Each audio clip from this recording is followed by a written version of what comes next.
मन रुक जा जरा, मोहे राधे राधे कहने दे, पापी मन रुक जा जरा, मोहे राधे राधे कहने दे, वो पापी मन रुक जा जरा।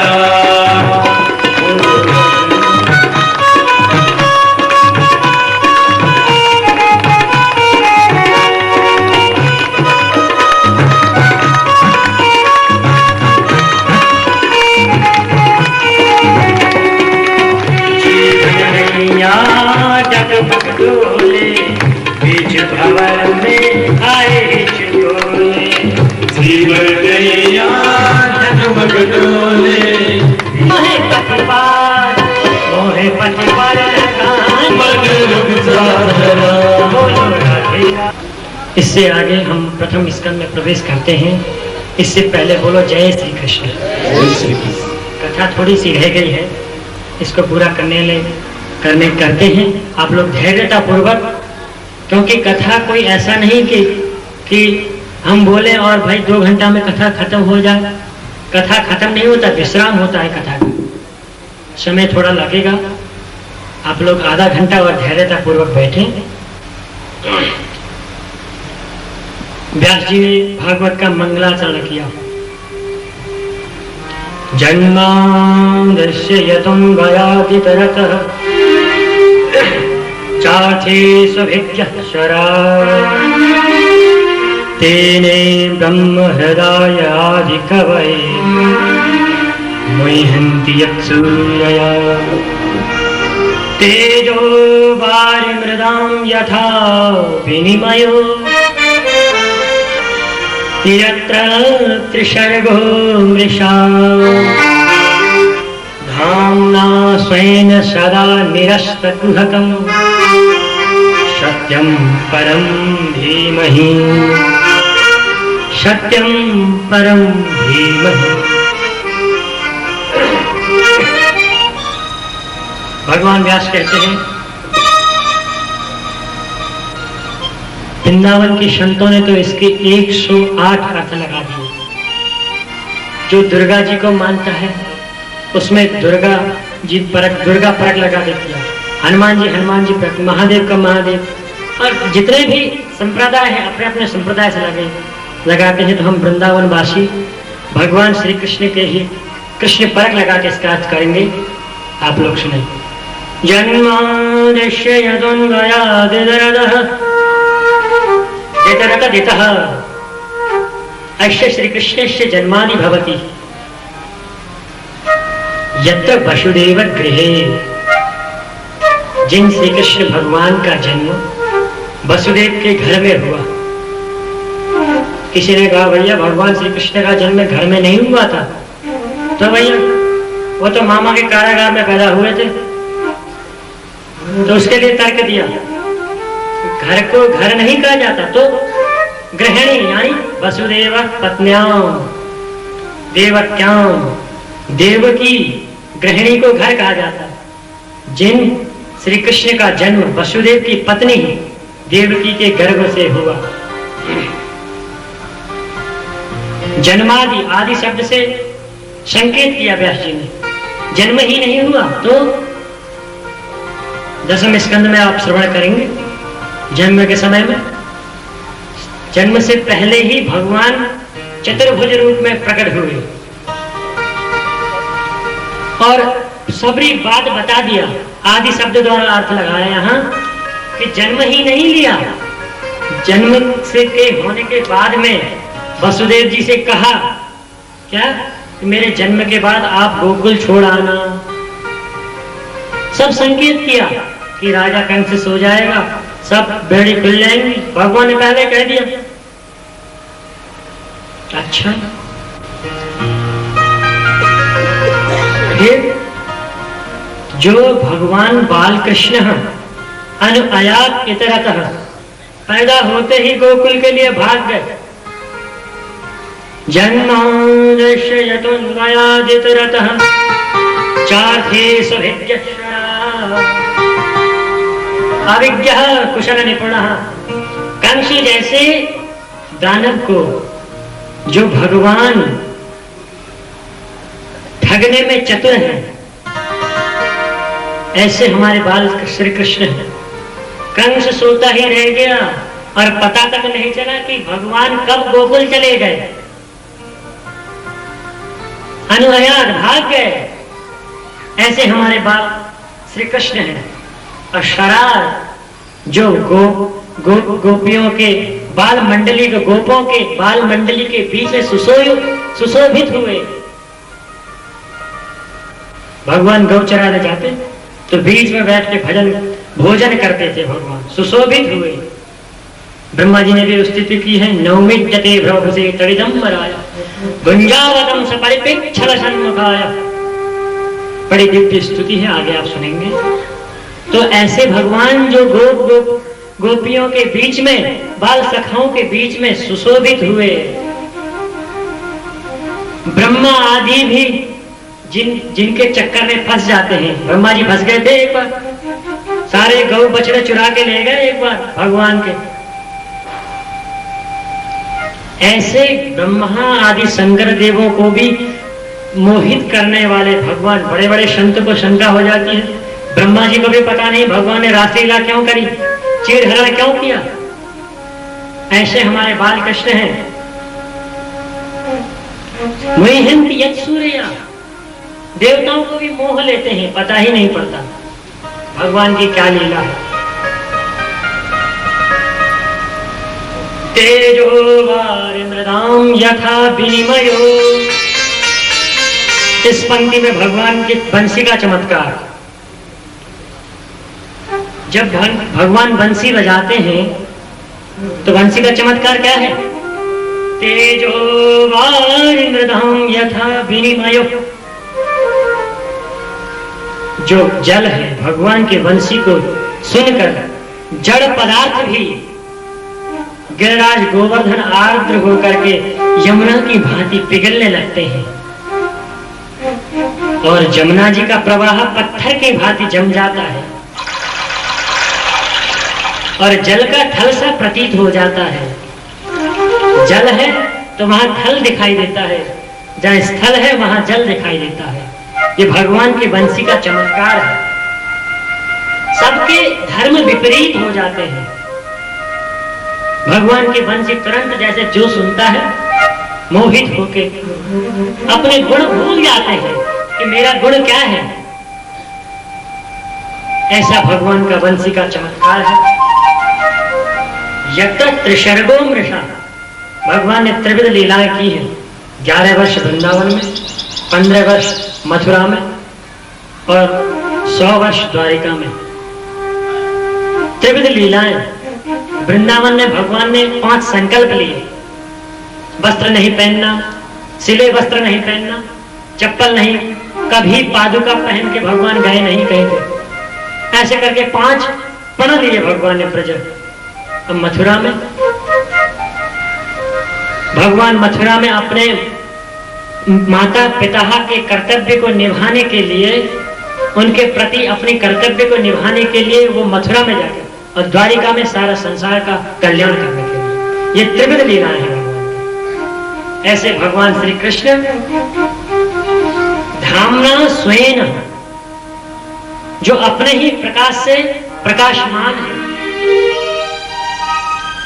चंद्रमा है, सूर्य के प्रकाश से चमकते हैं। बिजली है, इसके भी करंट है। करंट कहाँ? विद्युत जल से प्राप्त होता है इसको भी।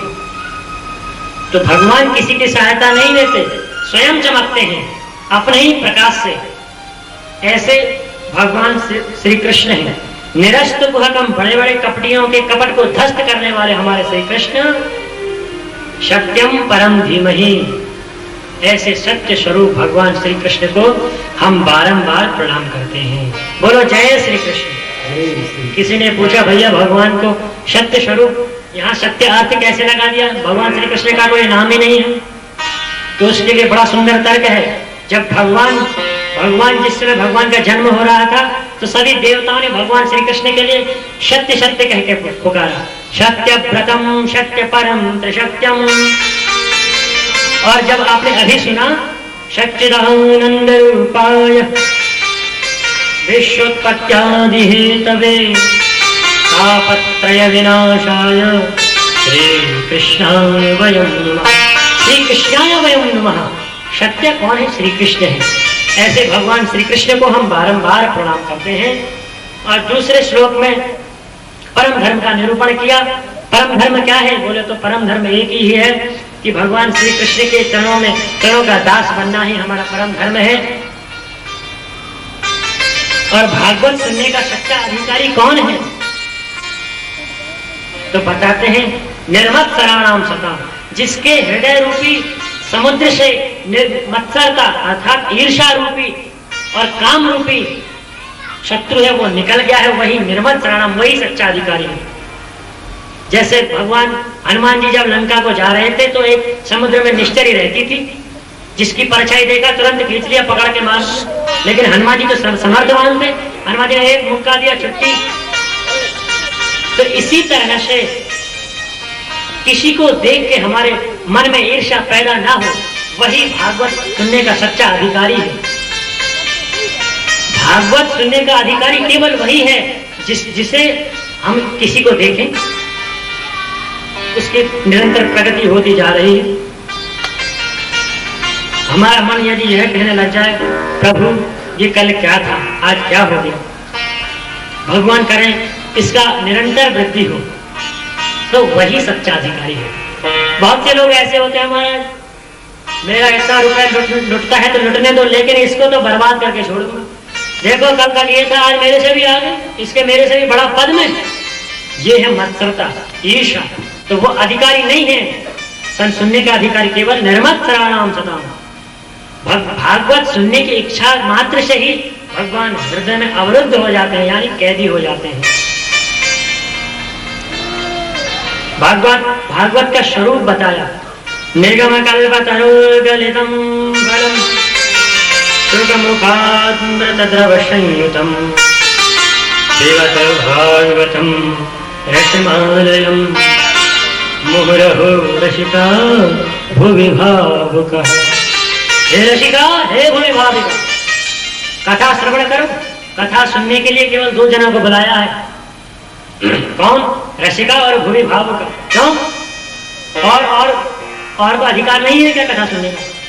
कथा सुनने का अधिकार सबको है, लेकिन रसिका भूमिका को इसीलिए भावुका को इसीलिए कहा कि रसिक लोग ही भगवान श्री कृष्ण के चरित्रों का आनंद ले सकते हैं और भावुक लोग ही भगवान श्री कृष्ण का मनन कर सकते हैं। और दूसरे लोग जितने भी आएंगे जिसके अंदर रस ना हो, रस मतलब रस कहते हैं जिसको सुनने के बाद हमें कोई हमारे मन में रस उत्पन्न ना हो, आनंद की लहर उत्पन्न ना हो, ऐसे आदमी कथा सुन के क्या है? तो कहते हैं हे रसिका, हे भूमि भावुका, कथा सुनने आओ। व्यास जी कहते हैं बुला के कहते हैं हे रसिका, संबोधन करके हे रसिका, हे भूमि भावुका, तुम कथा सुनो। अन्य लोग आएंगे कहेंगे अरे स्टेज ऐसा बनाया है, हवा आ जाएगी तो उड़ जाएगी। दूसरे लोग नहीं सुनेंगे, केवल रसिक और भावुक लोग ही केवल कथा पर ध्यान देते हैं। दूसरे तो संसार के चर्चाओं में, वासनाओं में, उलझनों में फंसे रहते हैं। इसीलिए दो लोगों को ही कथा का श्रवण का सच्चा अधिकारी बताया। ये भागवत क्या है? निगम वेद रूपी कल्प वृक्ष का पका पकाया है भागवत। सुख मुखाद व्रतद्रव संयुतम।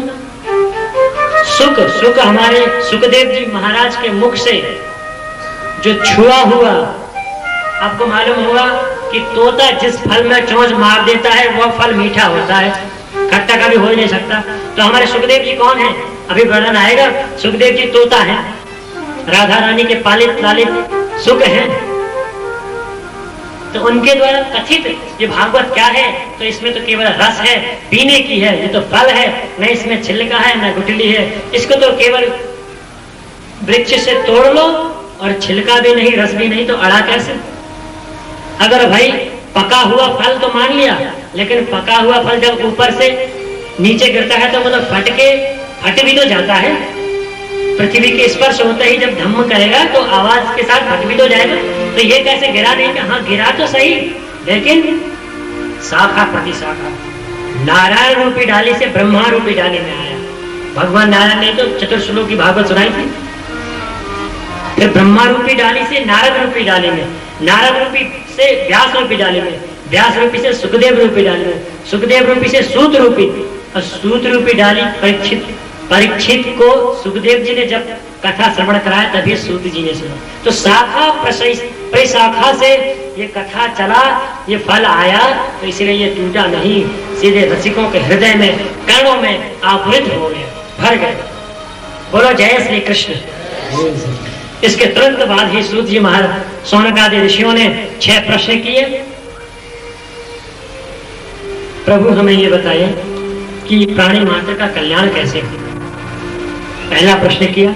दूसरा प्रश्न किया, शास्त्रों का, शास्त्र अनेक हैं, शास्त्र तो हम पढ़ते पढ़ते वृद्ध हो जाएंगे, हमारे समझ में कुछ नहीं आएगा, इसमें क्या लिखा उसमें क्या लिखा, शास्त्र का सार क्या है।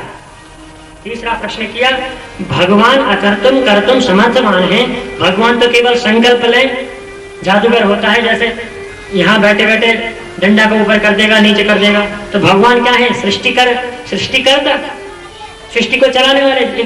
भगवान जादूगरों को भी जादूगर बहुत उच्च कोटि के, उनसे बड़ा जादूगर कौन है। तो कर्तुम अकर्तुम सब समर्थवान है भगवान, लेकिन भगवान का अवतार का प्रयोजन क्या है। चौथा प्रश्न किया, प्राणी मात्र का कर्तव्य क्या है, और 5वां प्रश्न किया, भगवान ने अभी तक कितने अवतार लिए, और 6ठा प्रश्न किया, भगवान के स्वधाम जाने के बाद धर्म किसकी शरण में गया। तो सूत जी ने कहा, भैया तुम लोगों ने कथा तो शुरू कर दी, लेकिन मैंने अपने गुरु जी का तो बंधन ही नहीं किया, चलो पहले मुझे गुरु जी का बंधन करने दो। तुरंत भगवान सूत ने, महाराज सूत ने भगवान सुखदेव जी की वंदना करने प्रारंभ करना। यम प्रव्रजन्तमनुपेतमपेत कृत्यम द्वैपायनो विरह का जुहावः पुत्रेति तन्मयतया तरवो भिनेदु तं सर्वभूतहृदयं मुनिमानतोऽस्मि। सुखदेव जी भागवत के प्रथम वक्ता हैं, इनकी कथा मात्र 5 मिनट में आपको सुना देता हूँ। सुखदेव जी कौन है? राधा रानी के लाले सुख हैं। जब राधा रानी और भगवान श्री कृष्ण अवतार लेने लगे भूलोक में, तो सुख ने कहा कि माता आप तो जा रही हूँ, बड़ा लाडला सुख है राधा रानी का, ध्यान से श्रवण करो। माता आप तो जा रही हूँ, मैं क्या करूंगा अकेला। तो उन्होंने कहा, भैया हम तो वहां जाके अपने भक्तों को अपने रस प्रदान करेगा, तू क्या करेगा। कृष्ण भगवान श्री कृष्ण और मैं तो लीला से अपने भक्तों को दिव्य आनंद प्रदान करेंगे, तुम क्या करोगे वहां जाकर। ठीक है माँ आप जाओ, आपके बाद आपके गुणों को बखान करने के लिए मैं आऊंगा। तो वही सुख है।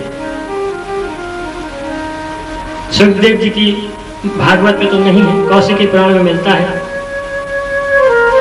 कि सुखदेव जी का जन्म के बारे में।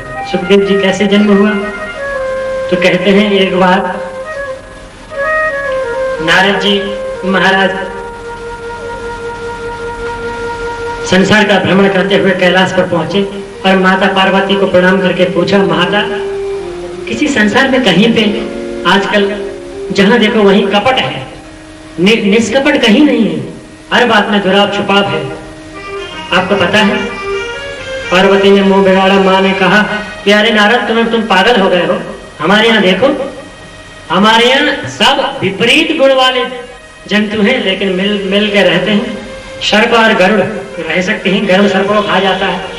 शेर और बैल, महादेव का वाहन शेर और माता पार्वती का, महादेव का बैल और माता पार्वती का शेर, कोई आपस में रह सकते हैं नहीं। और कार्तिकेय का वाहन मोर और भगवान शिव का गले में है सांप, कोई आपस में मिल सकता है। मोर सांप को खा जाता है। चूहा और सांप, चूहा गणेश जी का वाहन है और सांप शंकर जी के गले में है। हमारे यहाँ देखो क्या दुराव छुपाव है। तो भगवान नारद मुनि ने सोचा कि भैया आज ही तुम्हारे घर में लड़ाई भिड़ाई न करा दी, मेरा भी नाम नारद नहीं। तो तुरंत कहा, माता आपको पता है भगवान शिव ने ये मुंड माला जिसकी पहन रखी है ये किसकी है। आपको बताया? मुझे तो पता ही नहीं। तो इतने में ही पार्वती भी चक्कर में आ गया, अरे भगवान ये तो हमें भी नहीं मालूम। माता मैं तो कह ही रहा था आजकल दुराव छुपाव सब जगह है, कहाँ बताया? आप इतनी प्रेयसी हैं, आप तो पत्नी हैं भगवान श्री कृष्ण की, वो भगवान शिव की, उन्होंने तो बताया नहीं, आपको बताना चाहिए। पार्वती ने कहा बेटा तुम बात सही कह रहे हो। इधर महादेव ध्यान में थे, नारद जी ने इतना कहा और नारद जी ने कहा माता अब मैं चलता हूँ। जैसे भगवान बोले डम डम बम बम भोले कह के जैसे डमरू बजाए डम डम करके, तो नारद जी खिसकने लगे, हे भगवान, भगवान शिव जाग गए, अब मैं जा चलना है। माता से प्रणाम किया, तुरंत भागने लगे। तो भगवान ने कहा अरे नारद तुम कब आए? प्रणाम किया नारद जी ने और कहा भगवान मैं तो बहुत देर हो गया, माता जी से बहुत सत्संग कर लिया, अब मैं चलता हूँ। अब माता से कहा माता जी जाके आप सेवा करिए, भोले बाबा जाग गए हैं। अच्छा। तुरंत पार्वती जी ने मुंह बिगाड़ते हुए कहा स्वामी जी आप जाग गए, मुझे नहीं मालूम था प्रभु, आपके पेट में भी इतनी लंबी दाढ़ी है। क्या भैया हमारे पेट में दाढ़ी? और क्या? तो आप भी मेरे से इतनी बड़ी बात छुपा के रखी क्या? ये मुंडमाला किसके हैं? अरे पार्वती तुमने कभी पूछा नहीं तो हमने बताया नहीं, इसमें दुराव छुपाव की बात कहां से आ गई? तुमने कभी पूछा नहीं, मैंने बताया नहीं, अभी बता देता हूँ। ये तुम्हारे ही सिर हैं। जब जब तुम्हारा जन्म होता है, जन्म के बाद मृत्यु होता है, मृत्यु होने पर तुम्हारे वियोग में मैं रह ही नहीं पाता, तो तुम्हारा सर काट के अपने हम मुंडमाला में लगा लेता हूँ। पार्वती ने कहा हम ही मरते रहते हैं, तुमने कौन सी जड़ी बूटी पी ली है तो तुम नहीं मरते एक बार भी? तो भगवान ने कहा हमने अमर कथा का पान किया है, अमर कथा सुनने वाला कभी मरता नहीं है। अच्छा तो मैं भी अमर कथा पान करूंगी। अब स्त्री हट के सामने क्या चले? भगवान ने कहा तुरंत समाधि लगाया, डमरू बजाया डम डम डम करके और कहा पार्वती दो शर्त हैं, पहले जाके बाहर देखो कोई दूसरा व्यक्ति सुन ना पाए, कोई जीव जंतु सब भगाओ। अच्छा महाराज भगा देती हूँ। सब भगा दिया, डमरू बजाए, सब पक्षी पशु सब उड़ते चले गए और कहा जब मैं कथा करूंगा तो हुंकारे भरना। पुराने समय में होता था, बुजुर्ग लोग दादा बाबा लोग होते थे, अपने नाती पोताओं को बेटा एक राजा हुआ करता था, तो बच्चे कहते हुंकारा। तो पार्वती जैसे मैं कथा सुनाऊं तुम हुंकारा भरना। क्यों? अगर हुंकारा नहीं भरोगे तुम सो जाओगी, हमें पता नहीं पड़ेगा। ठीक है महाराज मैं हुंकारे भरूंगी, आप कथा तो शुरू करो। वहीं एक सुख का पिंड, तोते का पिंड पड़ा हुआ था। अब वो जड़ावस्था में पड़ा हुआ तो किसी ने ध्यान नहीं दिया। भगवान शिव ने जो समाधिस्थ होकर कथा प्रारंभ किया तो कथा के प्रभाव से उस पिंड में धीरे धीरे शक्ति का संचार होता गया। संचार होते होते जब एकादश स्कंद में आ गए तो भगवान शिव ने ज्ञान और वैराग्य की गंभीर विवेचना प्रारंभ कर दी। जब आज लक्षणों का प्रतिपादन जब प्रारंभ किया तो माता जी को झोंके आने लगे। नहीं, माता जी तो सो गई। इतने में ही जो सुख का बेटा था, सुख था जो, तो वो उसमें शक्ति का संचार हुआ और वो तुरंत अपने स्वरूप में आ गया और माता के बदले खुद हुंकारे भरने लग गया। और भगवान शिव ने कहा, जब भगवान शिव कथा को विश्राम देके 12वें स्कंद पूरा करके कथा को बोले जय श्री कृष्ण, बोलो जय श्री कृष्ण, इतने जोर से बोले तो माता हड़बड़ा गया। अरे प्रभु क्या हुआ? भगवान जन्म हो गया? अरे पार्वती तुम कहाँ थी? प्रभु क्या करें, थोड़ा गंभीर चर्चा आ गई तो मेरी आंख लग गई। तो ये हुंकारे कौन भर रहा था? तोता। जैसे इधर मुड़ के देखा तो तोता फुर्र करके उड़ गया और शिव जी पीछे पीछे भाग रहे हैं। भोले बाबा त्रिशूल लेके आगे आगे तोता। पंडाल में भी एक चिड़िया उड़ रहा है, तो पीछे पीछे भगवान शिव। व्यास जी की पत्नी पिंगला मुंह खोल के बैठी हुई थी, अपने मासिक धर्म से निवृत्त होकर के। तब व्यास जी की पत्नी के पिंगला के गर्भ में, उदर में मुख द्वारा सूक्ष्म रूप लेके तोता प्रवेश हो गया। बोलो भक्तवत्सल भगवान की। अंदर पहुंचा, पीछे शिव जी व्यास जी को बुलाया, सुनो तुम्हारे पत्नी के गर्भ में उधर में मेरा चोर घुस गया, इसको निकालो। तो व्यास जी ने कहा भैया आपके पास है क्या है चोरी करने लायक? धन संपदा है नहीं है, मुंडे माला गले में धारण करते हो, सर्प बिच्छू आदि है, इनको कौन चुराएगा? अरे उसने मेरा अमर कथा पान किया है, जो उसका श्रवण करता है वो तो अमर हो जाता है। भोले बाबा को देखिए कैसे है भोले बाबा का स्वभाव। अच्छा, तो ऐसे कहा तो भगवान भोले बाबा से व्यास जी बोले महाराज एक तरफ तो कह रहे हो अमर कथा पान करने के बाद कोई सब अमर हो जाते हैं, तो दूसरी तरफ कह रहे हो उसको मारेंगे। तो भोले बाबा ने कहा ये तो हमने सोचा ही नहीं। भोले बाबा बहुत भोले हैं, चुपचाप अपने कैलाश की ओर लौट गए। ऐसे प्रथम वक्ता है भागवत के सुखदेव जी महाराज, और 12 वर्ष तक माँ के उदर में रहे। 12 वर्ष के बाद भगवान ने आश्वासन दिया कि तुम्हें मोह माया कोई छुएगा नहीं। तो भगवान बाहर आए और तुरंत आते ही जंगल की ओर चल दिया। तब व्यास जी ने विरह कातर होके अपने पुत्र के विरह में भगवान सुखदेव को व्यास जी पीछे पीछे दौड़ रहे। यम प्रव्रजन्तमनुपेत मपेत कृत्यम द्वैपायनो विरह का द्वैपायन विरह के कारण पुत्र पुत्र कहके भाग रहे हैं। जंगल से आवाज, जंगल में जब आवाज टकराती है तो जैसे आप पुत्र कहोगे तो इकोसिस्टम पूरा भगवान का देखो कैसा इकोसिस्टम है जंगल में। तो पुत्र कहा तो पुत्र पुत्र पुत्र की आवाज आती है जंगल से। मानो वृक्ष कह रहे हैं कौन किसका पुत्र? पिताजी अभी आप मेरे पुत्र हैं, अगले जन्म में आप मेरे पुत्र हो जाओगे। कभी मैं तुम्हारा पुत्र, कभी तुम मेरे पुत्र, ये तो होते ही रहते हैं। सुखदेव जी चले गए जंगल में।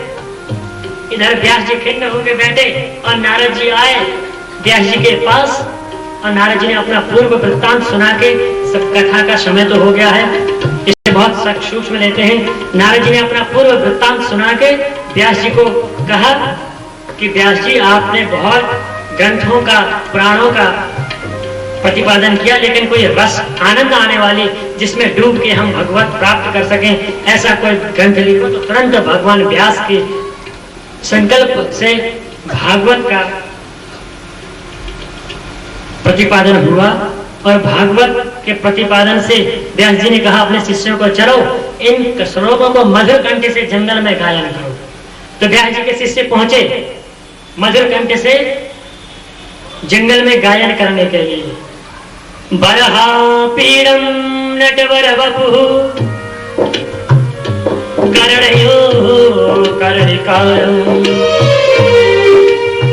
बिभ्रद्भास कनक कपिशं वैजयन्तीं च मानम् रंधां वेणुधरशुधया पूरयङ्गोपवृन्दैः वृन्दारण्यं स्वपदरमणं काव्यशक्तिकीर्ति।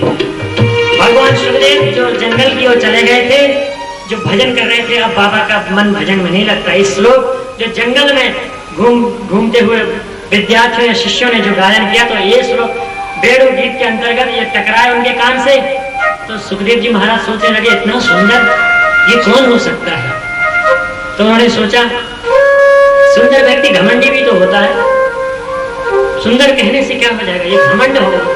लेकिन जो दूसरा दयालुता का श्लोक सुना, अहो 18,000 श्लोक हैं। चलो बाबा तो भक्त इस छवि को दिल मन में बसा कर, हृदय में बसा के तुरंत आ गए, और व्यास जी ने उन्हें भागवत का श्रवण कराया। यही भागवत व्यास जी कहते हैं पुत्र मैंने तेरे लिए ही तो ये किया था, क्योंकि सुखदेव जैसा परमहंस कोई नहीं, ऋषियों में अग्रगण्य है। केवल 16 साल की 16 वर्ष की अवस्था में परीक्षित महाराज को उन्होंने कथा का श्रवण कराया। साधना उसकी दिव्य होती है जो साधन करता है। बच्चा बूढ़ा इससे कुछ नहीं, साधना होती है। साधना जो साधता है वही योगी है, परमहंस है। तो सुखदेव जी परमहंस हैं। सनकादिक ऋषियों सूत जी महाराज कहते हैं यही कथा परीक्षित को सुनाया था। तो शौनक ने पूछा, महाराज ये बताइए परीक्षित महाराज और सुखदेव जी का भेंट कैसे हुआ? तो उन्होंने सूत जी महाराज कहते हैं, यदा मृदे कौरव सृज्ययाना वीरश्वथो वीरगतिं गतेषु भृगोदय विद्गदाभिवस भग्नोरुदण्डे धृतराष्ट्रपुत्र है दुर्योधन। दुर्योधन महाभारत, यहाँ थोड़ा सा महाभारत का प्रसंग है। जब दुर्योधन महाभारत में हार गया और भीम द्वारा उसका एक जो जंघा है तोड़ दिया गया, तो अश्वत्थामा दौड़ा दौड़ा दुर्योधन के पास आया, मित्र तुमने मुझे सेनापति बनाया होता तो ये नौबत नहीं आती, बोलो अब तुम्हारे लिए मैं क्या कर सकता हूँ? मेरी तो यही इच्छा है। दुर्योधन बोलता है, मेरी तो यही इच्छा है कि मित्र हम 100 भाई थे, दुर्भाग्य से कोई नहीं बचा। अब वो 5 भाई थे, भगवान की कृपा से सब बच गए, मुझे केवल एक को मार के जाना है। तो अश्वत्थामा ने कहा, आश्वासन दिया कि मैं 5 को मार के तुम्हारे सामने लाता हूँ। भगवान ने 5 पांडवों को उस दिन अपने शिविर से हटा के कहीं दूसरी जगह ले गए और उनके शिविर में 5 पुत्रों को सुला दिया। अश्वत्थामा गया, 5 का सर काट के दुर्योधन के सामने लाया। दुर्योधन पहले तो बहुत प्रसन्न हुआ, बाद में जब देखा कि ये तो मेरे पुत्र हैं, मेरे पांडवों के पुत्र हैं, हमारा वंश है, तो चिल्ला चिल्ला के उसके प्राणांत भी वही हो गए। बोलो जय श्री कृष्ण। तब जैसे ही द्रौपदी ने यह सुना कि मेरे पुत्रों को इसने अश्वत्थामा ने मार दिया, तब बहुत भाव विवल होकर रोने लगी। अर्जुन ने प्रतिज्ञा कर लिया अश्वत्थामा को मारने की, लेकिन अंत में द्रौपदी ने मुच्यतां मे सह ब्राह्मणो निधनं गुरु, ये ब्राह्मण है ऊपर से हमारा गुरु का पुत्र, इसको छोड़ो। अब भगवान सब ने कहा हमने इतनी मेहनत करके तो इसको पकड़ लिया, अब कैसे छोड़े?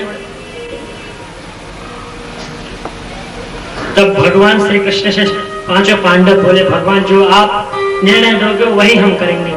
तब भगवान ने कहा, भगवान देखो कैसी टेढ़ी, भगवान के 4 टेढ़ी, चितवन टेढ़ी भगवान बातें करते हैं, वो भी टेढ़ी बात करते हैं। भगवान क्या कह रहे हैं देखो, ब्रह्मबंधुर्नहंतव्य आतताएव धारण मय्येवो मया भयमानाप्तम् परिपायः अनुशासनम्। देखो पांडवों, ब्राह्मण को नहीं मारना चाहिए और आतताई को कभी नहीं छोड़ना चाहिए। तो भगवान की आज्ञा से तुरंत अश्वत्थामा का वो मणि जो था अर्जुन ने निकाल लिया और मूछ आदि मोड़ के उसको भेज दिया, लेकिन अश्वत्थामा ने ठान लिया इसको बर्बाद ही करूंगा। तुरंत गया और उत्तरा के भगवान ने कहा आज बहुत दिन व्यतीत हो गए यहाँ इंद्रप्रस्थ में, और भगवान बोले बुआ कुंती से, बुआ अब मुझे चलना चाहिए द्वारिका, यहाँ आए हुए बहुत महीने हो गए, अब तो महाभारत का युद्ध भी समाप्त हो गया, अब मुझे आज्ञा करो। तब भगवान जैसे जाने वाले थे तो इतने में ही एक विधवा बिलखती हुई दौड़ दौड़ के आई और भगवान के चरणों में प्रणाम करके तुरंत विनती करी, पाही पाही महायोगिनी देवदेव जगत्पते नान्यं त्वद्भयं पश्ये यत्र मृत्यु परस्परम। हे प्रभु मेरी रक्षा करो, अश्वत्थामा द्वारा ये चला गया ब्रह्मास्त्र मेरी गर्भ में, जो पांडवों का एकमात्र रह गया है वंश, उसे नष्ट करा जा रहा है, मेरी रक्षा करो। भगवान तुरंत समझ गए और उत्तरा महारानी के गर्भ में पहुंचे और परीक्षित का रक्षा किया और ब्रह्मास्त्र ने भगवान को प्रणाम किया। इस प्रकार से भगवान ने परीक्षित का गर्भ में रक्षा किया और भगवान कुंती बुआ के पास गए। कुंती बुआ से कहा, बुआ मुझे चलना चाहिए। बुआ ने एक वरदान मांगा, क्या? विवद संतु न शश्वतत्रः तत्र जगद्गुरु भवतो दर्शनम यच्छा अपुनर्भव दर्शनम। प्रभु मुझे देना ही चाहते हैं तो केवल एक चीज है।